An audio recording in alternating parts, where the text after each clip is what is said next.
When Todd reached out to me, it's one thing I always liked about the Boston community and social media networking and everything that's going on here is that the social media club, social media breakfast, so many other great networking forums, and I always feel like it's one of those bad airlines. We know you have a lot of choices, so we do appreciate that when you do come out.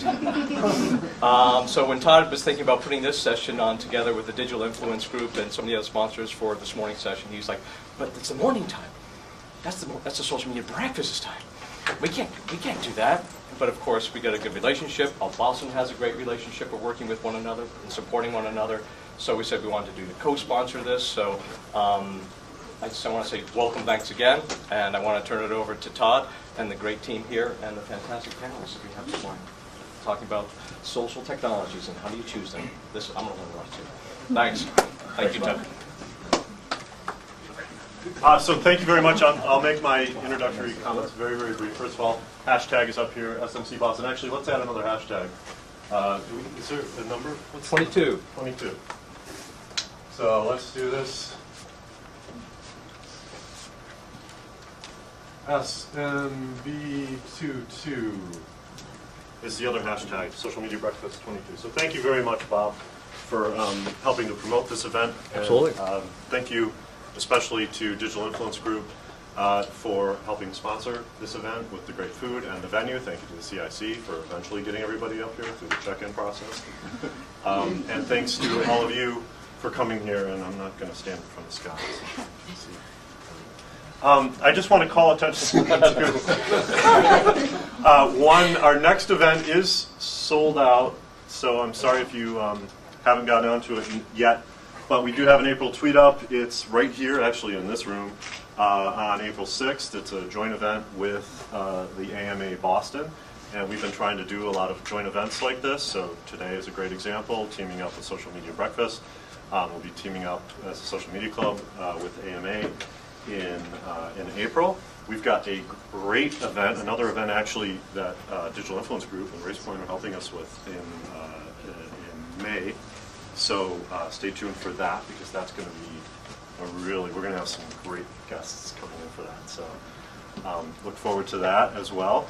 If you are not on the Social Media Club mailing list, please go to socialmediaboston.org and sign up for the mailing list.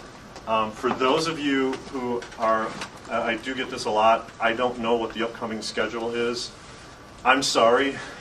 The Social Media Club infrastructure, where we're supposed to list all of our events, is not, let's put it this way, they could benefit from an event like this, where maybe they can make a better choice as to the technology they're using to share upcoming events, because I can't stand using it and I just don't list it. So just tweet Todd. If you want to get in and get updates on what the upcoming events are, follow us on Twitter. It's SMC Boston on Twitter. Get on the mailing list, because you will get heads up on all the mailing lists. So with that, I want to introduce Ginger, who is the marketing manager for Digital Influence Group. Yes. Recent change, is that recent? Recent, yep. Yep. So thank you very much, Ginger, for helping put the panel together and for sponsoring this, and I'll let you go. Great. So welcome everybody. Good morning. Thank you for coming out with the dusting outside. We would just like to let you know that we have the hashtag set up, so we want this to really be kind of an interactive discussion. So if you have any questions for the panelists or for Scott during the conversation, definitely feel free to use the SMC Boston hashtag. I'll be monitoring it throughout the conversation, and we'll be flagging up the questions to the panelists. But I hope you enjoy the conversation, and thanks for coming. So, good morning, everybody. My name is Scott Keekbush. I'm Adjust to Fresh on Twitter. I recognize a lot of avatars in the room. I'm the Director of User Experience at Digital Influence Group. And Digital Influence Group, we're a full-service digital marketing agency really focused on social media and developing social programming for our clients, clients like IBM, Sony, Harvard Pilgrim Healthcare, Hood, to name a few. Did I leave any important ones out, Ginger? You're doing good. Okay, good.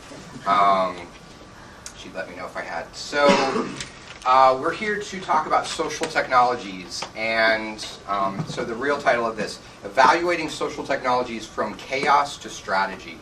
It is a chaotic landscape. I don't think that it helps when you walk into an event like this and we're talking about social technologies. What does that mean? What does that mean? It's such a broad category. There are a lot of different technologies that help us facilitate social. So what I wanted to do is try to bucket those into some distinct types of technologies. The worst experience I have is when I come to a meeting like this and we're all sitting and talking and commiserating about social, and it's all like, yeah, I feel you, yeah, it's great. Oh, my boss told me to get on Twitter. Oh, he's crazy. I don't know what to do. And then you leave and you had a nice time, but you don't really have any real tactical or tangible things when you walk out of the room. So I want to make sure that everybody leaves today with something really practical that you can go and you can do. So when we talk about social technologies, I'm going to try to group those into four distinct areas. Obviously, social media is all about communication, but when we break down these technologies, I've got four categories to help facilitate that communication. The four categories I've come up with are discovery, types of technologies that enable us to listen, find information, find conversations, and filter things. If you represent a huge brand, you're going to have to filter a lot of noise to get to relevant conversations. So discovery is number one. Number two is publishing. Obviously, social media has a great deal to do with publishing content. This is the way that we communicate with each other. There are a lot of publishing tools that help you facilitate Twitter conversations, Facebook conversations, blogging, etc. The next category is measurement. How do I show my boss that this is working and that we should keep doing this?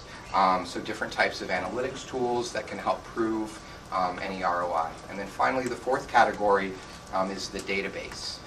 So it's that elusive social CRM, right? I think somebody took a picture of it poking up out of Loch Ness once, the social CRM. So we can talk about social CRM, what it means. We do have some experts here on the panel about that topic. But whenever we're having this conversation, if we can really try to focus on, are we talking about tools that enable discovery, publishing, measurement, or database? I think that'll help us focus, and it'll also maybe help us get some real tangible ideas for the tools that help facilitate those. Did I leave anything off the table, or do you feel like those four categories really cover it? Can I ask you, I know it's early and it snowed last night, can I ask, I'm going to name each of those four again, and if you could just raise your hand and let me know, and let our panel know what you're most interested in those four categories, that'd be great. Discovery, who's interested in listening tools, filtering, that kind of thing? Great. Publishing tools, who wants to learn more about publishing tools? Cool. Measurement tools, I'm going to see a lot of hands. All right, good. Database tools, social CRM, that kind of stuff. Okay, super. So it looks like we're pretty evenly spread on all three, except measurement is definitely a key here. So I'm going to stop blathering. I just did want to kind of set up the ground rules. I'm going to turn it over to the panel to make introductions, and then we'll start shooting out some questions and getting the conversation going. So let's start with Kathy here for introductions. Hi, I'm Kathy O'Reilly. I'm the Director of Social Media Relations for Monster.com. Hopefully most people in the room know Monster. We have huge brand recognition, obviously, but social media is a very key part of our communications and public relations strategy. Social does not exist in a vacuum at Monster. It is an integral part of everything we do within communications, PR, marketing, and advertising. So I'm a huge fan of the social media club here in Boston, so I'm thrilled to be here with you this morning. And after the event, there's always questions that surface, so you guys will have my email address, you'll have my Twitter handle, so feel free to ping me after today so we can continue the conversation, because we will learn as much from you as hopefully you will learn from us, and this is a total learning experience. There's no such thing as an expert in social media. And my name is Janet, and I'm the community and marketing chick for oneforty, and we're a startup in Cambridge focused on helping brands and agencies select the tools and make sense of just this exploding ecosystem of different social media monitoring tools and Twitter apps. We are a directory of all the different tools that are out there. We have a blog where we help explain and categorize the tools, give tips on how to use them, and also give tips on how to select them. We update that every day, and we also offer some consulting and benchmarking services. My name is Ben Boardman. I'm a senior account executive for MarketWire and Sysomos. For those of you who know MarketWire, we're a press release distribution company, but 9 months ago we purchased Sysomos, which is one of the top listening, social analytic engagement tools on the market. What we basically do is allow you to do your own searches and be able to hone in on what your most pressing issues are, whether it's focusing on your own brand, focusing on competitors, being able to engage with your customers. That's what we do. And I'm working here in Boston and have been with MarketWire now for almost 5 years. Hi everyone, I'm hofer-shall. I'm an analyst with Forrester Research. I write about social technology selection. I've advised about 60 of the Fortune 100 on their social technology selection. I've published multiple waves, impartial vendor analysis of the landscape space, covering social technologies including listening, community platforms, more listening. That's sort of my specialty. So I'm looking forward to talking about it. So Zach's saying he's a good listener. I want to make this an interactive forum. I will ask questions. Anytime you guys have questions, please don't hesitate to raise your hand, jump in. Ginger will be flagging questions on Twitter for those of you in the room who are too shy to raise your hand, or for those of you who couldn't be here, who can't even hear me. So let's kick it off with Zach.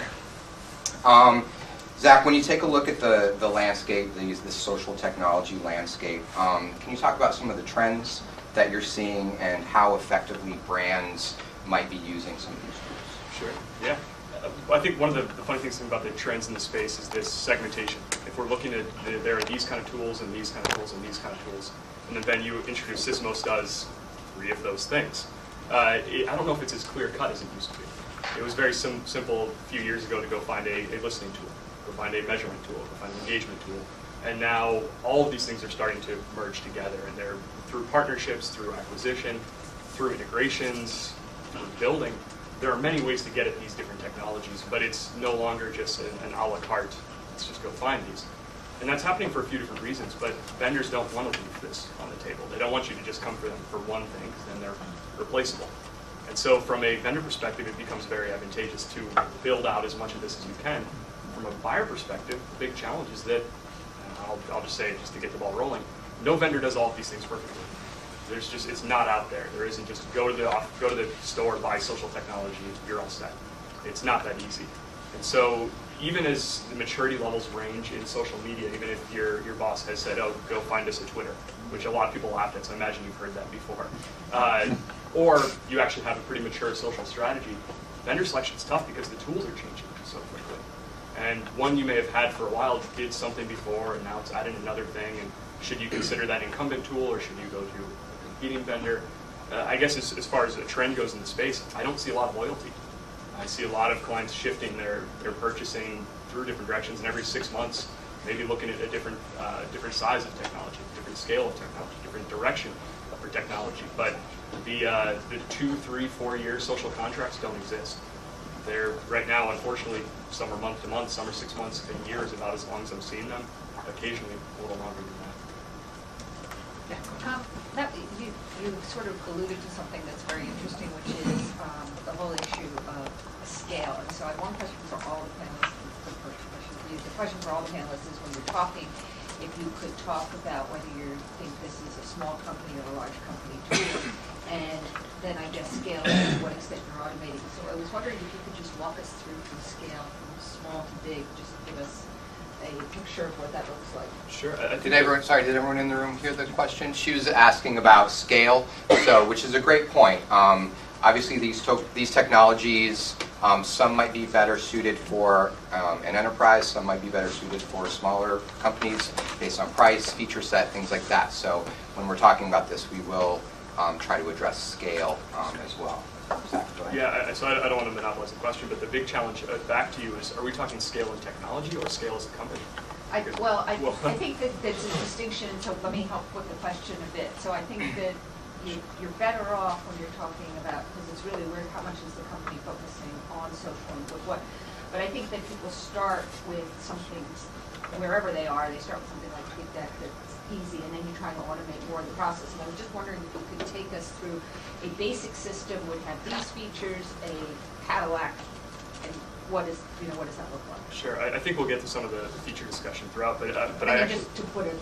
well, to put it back to it, I think scale also does mean infrastructure. If you call TweetDeck for support, you're not going to find anyone there. Right. They don't have an account management team. They don't have this sort of professional services to advise you on what to do. And I see large enterprises use TweetDeck until they're ready to find something bigger, someone who can help them. They need strategy support, but the technology is nearly infinitely scalable. TweetDeck does scale across billions of searches and do a lot. So technology scale and company scale break down. And unfortunately, it relates more to company maturity and necessity than it does actual scale of needs. Okay, so could you talk about that? Just want to understand what the steps are. I'm not sure I really, someone else would take a stab at this. Maybe if you're talking about starting, if you're a small company versus enterprise, what tools you would use? I'm saying you're somebody and you get more and more sophisticated, you get more and more into social media. When you first start, you start in a certain way, and then your most sophisticated companies are up here in some Cadillac model. Well, I would say that the problem and the interesting part about social media is that there are different needs within every single organization, regardless of size. Someone like Monster may need to have a huge Cadillac model. They may also use co-tweet. So it And we really, do. there you go. Both. So my suspicion's confirmed. So that's one of those things where it's really a mix and match. Let me try a third way. What does a Cadillac look like? So I can actually take a stab at that because we actually we kind of use sort of the Cadillac version. So I mean, and actually, if you could just, Janet or Kathy, talk to just all the tools, maybe like the full tool set used, so you'll get a taste of. Here's how we use co-tweet, here's how we use whatever this Cadillac thing is. So I think and your question is a great one, and we get pinged by a lot of our customers, even though I represent social for our brand, we get pinged by a lot of our customers that have exactly the same questions that you have. So this is a really hot issue right now, because regardless if you're a small, mid-size, or large-scale company or an enterprise company, everybody is kind of faced with the same challenges and the same questions, because this is all still really, really new. And at the end of the day, somebody is going to ask you, what is your ROI? So all of this money and time that I'm investing in social, how is this paying off for my brand? So for a small business, you may not need anything other than the free tools and services because you don't have a huge social media presence. So something like the free tools that are even available through Twitter and Facebook, the analytics that are free, even through YouTube, may be sufficient for your needs. For a mid-sized company, you may be in the same boat. As you start to scale and your social media becomes more expansive, and you're pinging more folks, you're doing more blog posts, you've got more Twitter handles out there, you have more, multiple channels for multiple brand strategies. Your needs are going to become much more sophisticated, and you're going to have kind of that enterprise, Cadillac version. So for Monster, our added challenge is we're a global brand. So we not only have to have a solution that works here in the U.S., but also can be deployed globally, because we're not going to spend hundreds of thousands of dollars on a platform that can only be used by our social media team here. We need to be able to use it, globally. That's going to be able to be used in multiple different languages, on multiple different sites and services. People in Brazil may not use Facebook the way we use it here. So there's all kinds of different challenges. So it always gets back to your strategy and your objectives. That's where you have to start. Because then, once you have your strategy and objectives, you know who your target audience is, then you'll know where you need to start engaging in social. Your audience may not even be on Twitter. If you're a healthcare organization, you may be faced with all sorts of HIPAA and different types of regulations. Same with financial institutions. You've got all sorts of different roadblocks that don't even allow you to engage in social, but you may be able to ping your audience in different ways. So, for example, nurses don't hang out on Twitter, but they're very engaged in Facebook. So know your objectives and your strategies first, and then define what success means for you. So once you have those metrics in place, then you can determine what are the tools and services that you need to use. For us, Radian 6 seemed to be a really good solution, and right now it is one of the best solutions that we've been able to work with for all the reasons that I just mentioned. We're able to manage multiple accounts, we're able to get the data as we need it, we're able to deploy globally, And they have a really terrific team that allows us to go in and say, guess what, you guys are doing this, but it's not doing that. Now, we've used Sysomos, we have used Spreadfast, we've used a multiple array of different startups and companies that are already out there. Dell, for example, is a huge enterprise. I just visited the command center. They basically call it the command center down in Austin. You walk into this room and there are monitors everywhere that are constantly looking at all their different social media channels. We don't have anything like that at Monster. We have a teeny tiny team, and we have a great agency with Voce, and Doug is here today as one of our team leads. But we're in the norm, I think. Most social media in-house groups don't have a huge amount of folks in-house to do this. There's not that bandwidth. But somebody like Dell needs that kind of enterprise Cadillac version because they have multiple blogs. They've got hundreds of blogs. They have hundreds of folks interacting on their behalf through their own in-house employee engagement. They've got multiple Twitter handles. They have YouTube channels because it's what they need. A small business doesn't need that. And I have to be quite honest, I mean, there's not a day that goes by that I don't get called by at least one or two vendors. And what you said, Jack, is totally true. There is not one person that does everything you need. So we use an a la carte solution. We've got a couple of different paid services, and we have a couple of different free services, and everything is experimental at this point. We're not signing long-term contracts with anybody. There's no such thing. We do a lot of free demos. The companies are terrific. Sysomos was awesome. I mean, we were able to use Sysomos. We test drove it. We worked with the team. The team in-house is terrific because they allow you to provide feedback to them on what's working, what's not working. There's a great startup out of Austin, again, called Spreadfast. There are multiple vendors out there, but again, you've got to start with your strategy, your objectives, and what does success mean for you, because otherwise the measurement and the analysis conversation doesn't even make sense. Kathy, you mentioned Radian 6. For you, thinking about those 4 categories again, is Radian 6 allowing you to meet the discovery, publishing, and measurement all in one tool? No, definitely no? Okay. not. Definitely not. So, is everyone familiar with Radian 6?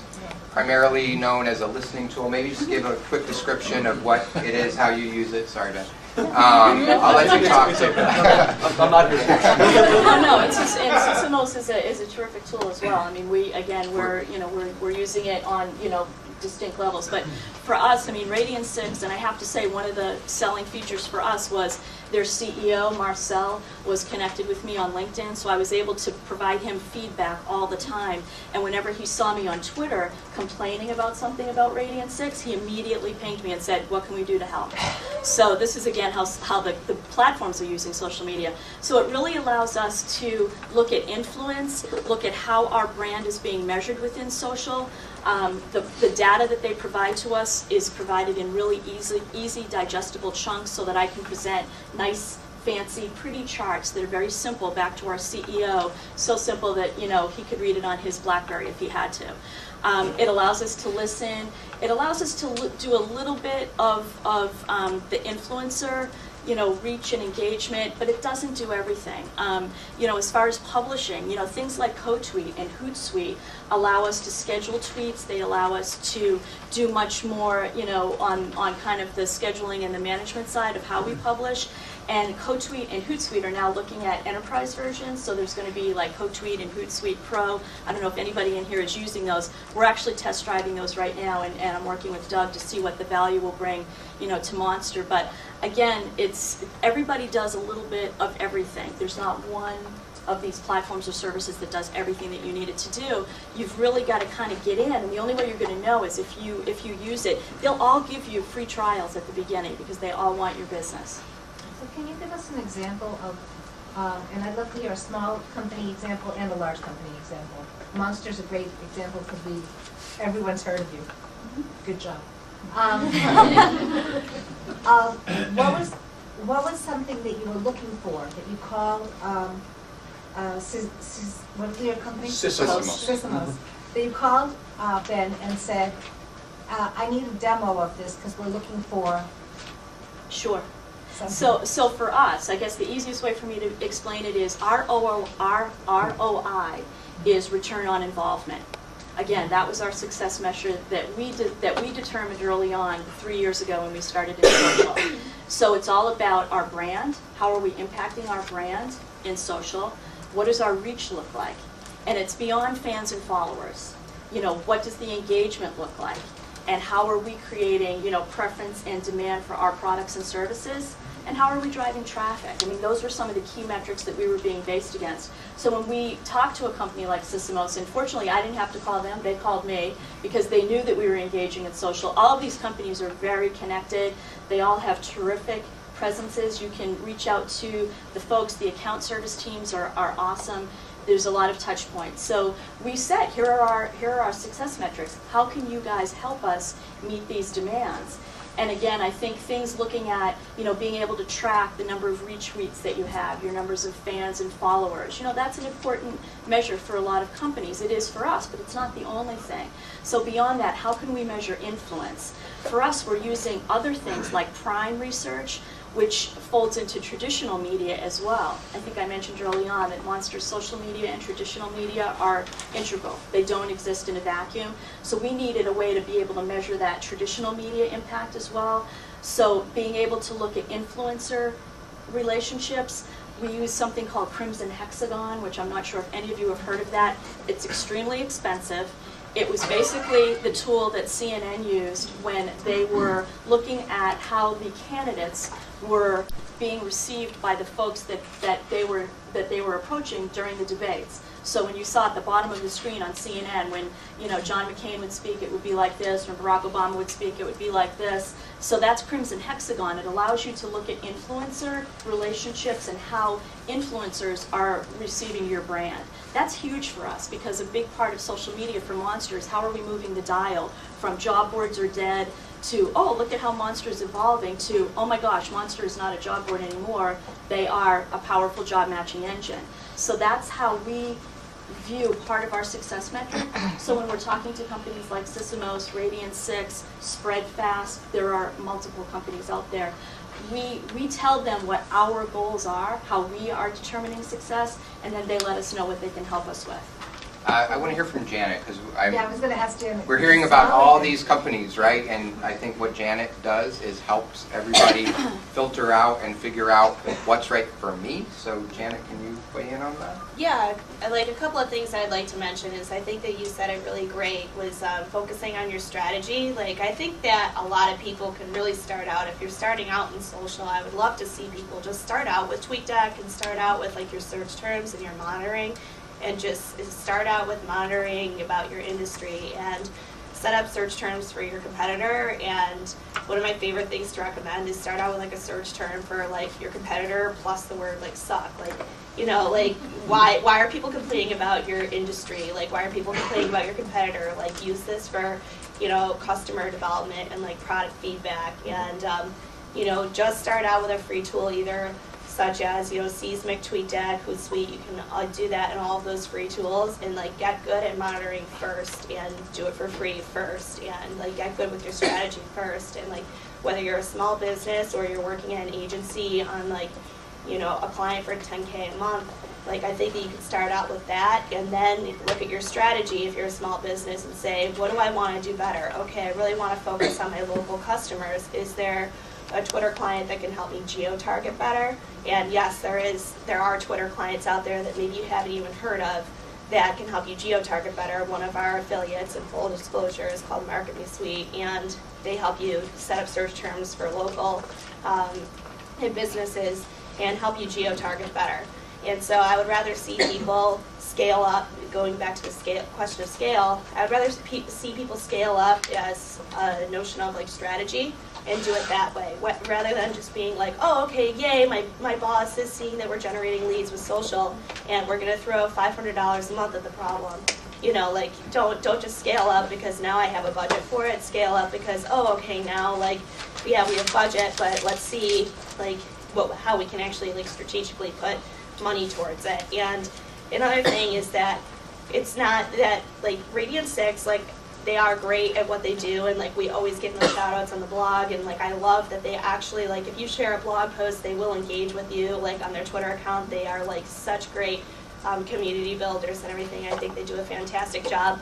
but they are not the only option out there. There's over 150 of these tools out there, and there are so many tools and like little startups out there that are building like really great social media monitoring tools that are other options, and there's a ton of free options, and there's a ton of options in like the $100 to $250 range. So there's not only options in like the $500 to $600 range that are going to cost you, you know, upwards of like $100,000 a year. So I would just say that there's a lot more options out there. Ben, let's talk a little bit about strategy too. So this is kind of a two-part question. Why, we're talking about monitoring a lot, why would a brand want to monitor social media in the first place? And number two, can you talk about a company like Coca-Cola, say, and so clearly there's a lot of discussion about Coke. How would a technology like Sysomos help a brand like Coca-Cola, you know, listen and react online in social conversations? Okay. First part of it is, you know, if you're trying to find out why you would listen, you'd want to see if there are conversations out there either about your brand or about your competitors or about your industry. So it goes back to talking about strategy. It goes back to talking about just the basic using a free tool, getting some listening, and seeing what's happening out there. And then you can define, all right, we have these problems, our competitors have these problems, or they have these things, these advantages against us. Our industry is missing this section, or is, you know, people are asking for this. These are things that we can then move on. If the conversations aren't there and they aren't happening, you may not need to engage. So it's one of those first like steps. All right, boss says, we need to get on Twitter. Ooh, wait, why? Are the conversations there? Do we need to engage? So use the free tools and listen. After that, you talk about an enterprise who has a ton of conversations. You know, this is kind of like from 0 to 1,000, like they're completely different. So Coca-Cola uses Sysomos and has multiple licenses for multiple products for us. And they use us internationally to track all different types of mentions, whether it's competitors, whether it's just mentions about their individual Coke name, mentions about their products, mentions about, you know, positive, neutral, negative sentiment analysis, trends in conversation over time. This is something that is key to them, and being able to target it geographically as well. So being able to break it down to the state, the country level, and see where they maybe have some places they can grow, where they have more negative trends, but it enables them to get much more detailed view on a global scale for their global brand about their organization, about their competitors, and where they can find some advantage, and then also fine-tune what they're already doing and improve their company. That's the kind of long and short of it. So this is for everyone on the panel. So I'm a brand, I'm out there, I'm monitoring, I'm listening. Some people in Alabama hate me, some people in New York love me. What do I do? Do I just want to collect this information to learn about sentiment? Do I need to respond?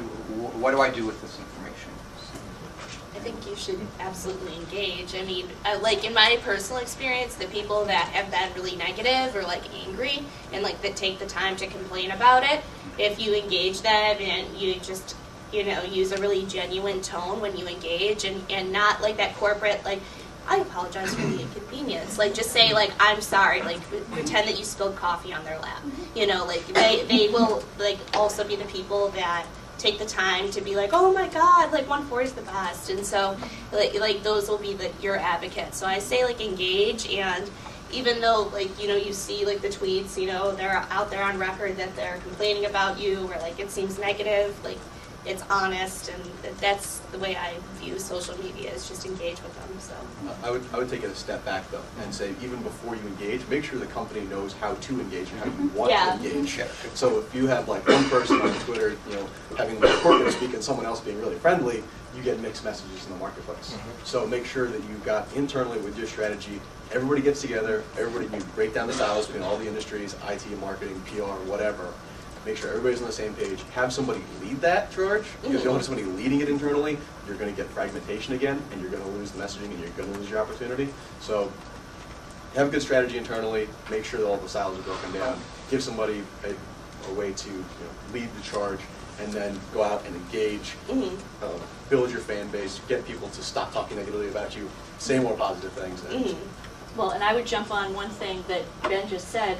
if you're going to be engaging in social, you have to have a social media policy or guidelines in place. You have got to educate your employees about what you want them to do. Don't scare them away from what they can't do.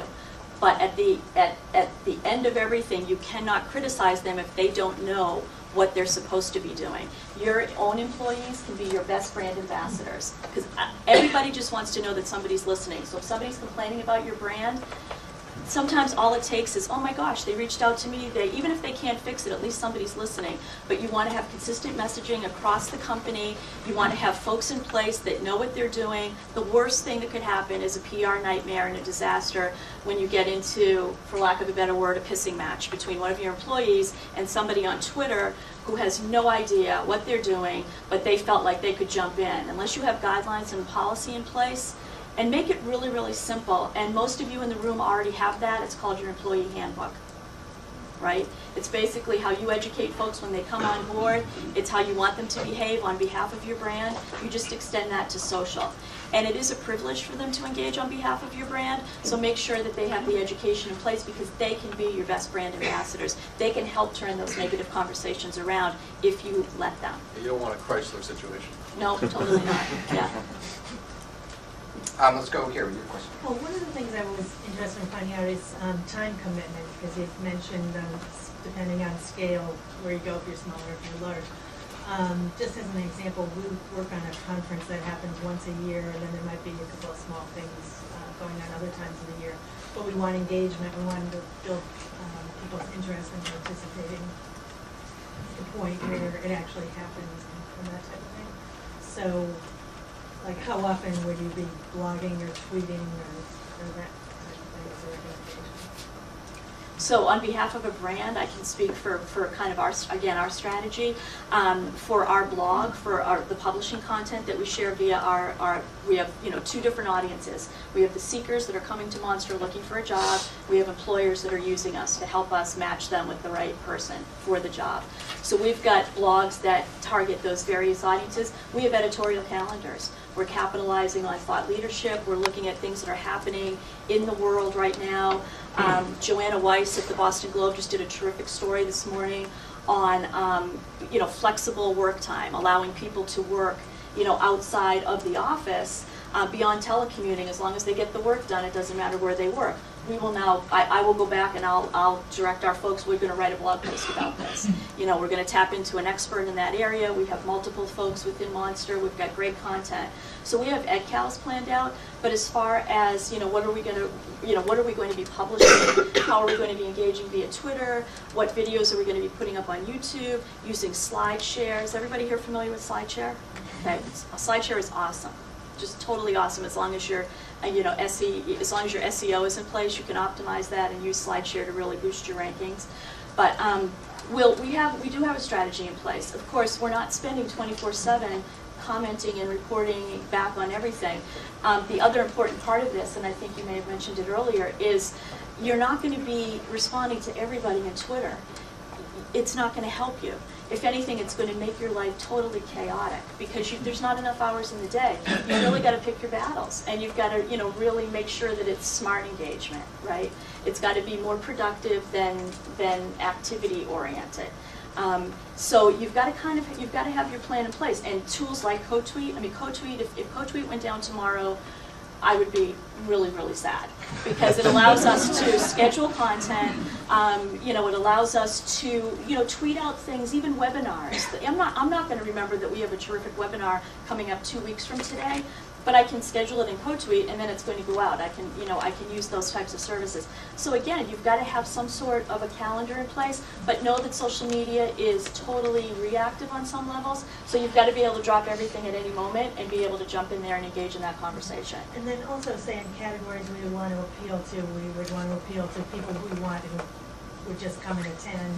Then it's volunteer, but we could get over 100 presenters. Now, some could be famous scholarly people, even though they come for free, and others are local people, so it might be good to have something that appeals to those groups, or in a situation like that, would you even have somebody do a blog if somebody attended last year and thought it was wonderful? And they Absolutely. Have them do a guest post on your blog. So if you've got a corporate blog, bring these influencers in, have them do guest blog posts. That's a great way for you to build awareness about your brand and also drive traffic to your blog. And people love that. They love to be, they're very passionate about what they do, and they love that you're passionate. And So it'll bring attention to totally, them. absolutely. And lots of link love. Link back to what they're doing, you know, they'll link to you. No link baiting, just lots of really relevant links, really relevant video. Make sure you're embedding video from your conference. I don't know if, I mean, most folks here probably are aware, YouTube is the second most used search engine behind Google right now. It's not just to watch funky, wacky, viral videos. People are using YouTube to search. So if you've got some really relevant content and you're optimizing it for SEO and your tags and your description in YouTube, that will really help people discover what you're doing. 3 tools I want to recommend that'll help, like with the scheduling of tweets and everything. Timely, Garius, and Buffer app are 3 tools that like you just load up the tweets and they will like. Say that again, please. Timely, Buffer app, and Garius. Somebody tweet it. Somebody tweet it. Get your Use the hashtag. Use the hashtag. Use it. Hashtag that. Did everybody hear those? What about social loop? Is that the same family? So what these tools do is you like load up the tweets and then they like predict times based on the Twitter activity of your followers that are like most optimized to send them. And like so you can, you know, and then you, depending on like which tool, you know, it is, like in the instance of Buffer app specifically, you can like select in the dashboard when to send them. So it's just like smarter ways to schedule. I don't know if hourly or something. Right. Yeah, so like I don't know if you guys saw like HubSpot's tweet when tool yesterday where it predicted like you know when like the best time for you to tweet was. Like this is another way for you to like look at like sort of the science of timing and like when you'll get the most click-throughs. So like when you're scheduling tweets of those blog posts and you want to drive traffic to those blog posts, just another way for you to be more efficient and like kind of take the stress and like, you know, because like social media can be time consuming. Totally. What I love about Timely, we use Timely also, what I love about it is, first of all, it's secure. So a lot of times you have to like opt into some of these and you're asked to enter your passwords and things. You always want to make sure that you're using very secure services. Social Media Business Council is a great, socialmediabusinesscouncil.org is a great resource. They talk a lot about these different tools and services that are out there. But what I love about Timely is you just put your Twitter handle. You can just insert your Twitter handle and it'll feed back to you your, what is it, like 190 most recent tweets, and will tell you like what the, you know, when your optimal time was and how everybody received those. So to your point, it's a great way for you to maximize, you know, is it 11:30 on Tuesday morning on the East Coast? You know, what does that mean for my West Coast folks? You know, so it allows you to have a better sense of when things are being received. But be really careful with a lot of these free tools and services. You want to make sure that they are legit, because you're asked to turn over your password, your user ID for your Twitter handles. For a corporate brand, that's a big thing. So I think that's a good point, and I want to get Zach and Ben to weigh in on this. We're talking about, it's the Wild West, clearly. There's all these tools out there. Some are fly-by-night, some are legit.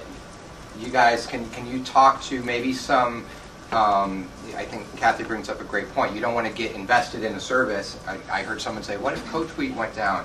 TweetDeck doesn't have any support. Things like that matter to larger businesses, so maybe you guys can talk to them. What if Twitter went down? Yeah.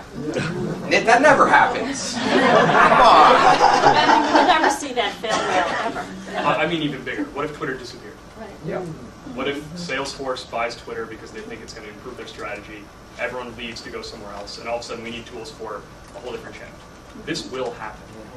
It might not happen in the next few years, but this is going to happen. And everything we're talking about is, not Salesforce, don't quote me on that one. But everything is tweet that. Salesforce buying Twitter. But we're talking about strategies that are very direct into one channel. When do we schedule a tweet? I think we're kind of missing a bigger part of this picture here. That social strategies are not about a single channel, and I think we're focusing on because it's a little easier and Twitter's very easily relatable, but there are bigger channels there. As far as the security piece goes, absolutely. This is a huge thing. And actually, back to the early question, what's the Cadillac of this? The free tools, the cheap tools, don't have the security layer built in. Usually, they don't have the accountability. They don't have someone you can call if something does go wrong. The more you're paying, the more you hope that that's true. It's not always the case. It's not a direct correlation, but there should be some sort of parallel there. Eventually, you get to a point where there's someone you talk to, and they log you, and they create this for you, so that no one's going to break in. And for a corporate brand, this is absolutely paramount. You will be the target of hackers if you are a big corporate brand and you are on Twitter. This is something that is very real. And you use free tools and you throw your password around wherever you go, it's probably going to be stolen. This very easily could happen. And it's happened many times in the past. And actually the Chrysler story, the guy's now suing, I hear, because he says that he logged in under his personal account, but co-tweet published it on. TweetDeck, yeah, published on there. Yeah, but Chrysler's response was not really very good to that, because they said, well, we don't mind the use of the language, but there were other, we shouldn't have been doing this. Yeah, but you don't talk negatively about Detroit drivers. Defensive entrepreneurs at free tools, though. Yeah. Radiant 6 started with one guy. Yeah, no, and this is actually a very good point. I mean, the free tool, their currency is trust. They have to have this. It's their goal is to become bigger, and to do that, they want to be secure. So there are, I would say, 99% of the free tools out there are secure. But if we're talking about a marketplace with thousands of tools, you're going to come across a few that aren't.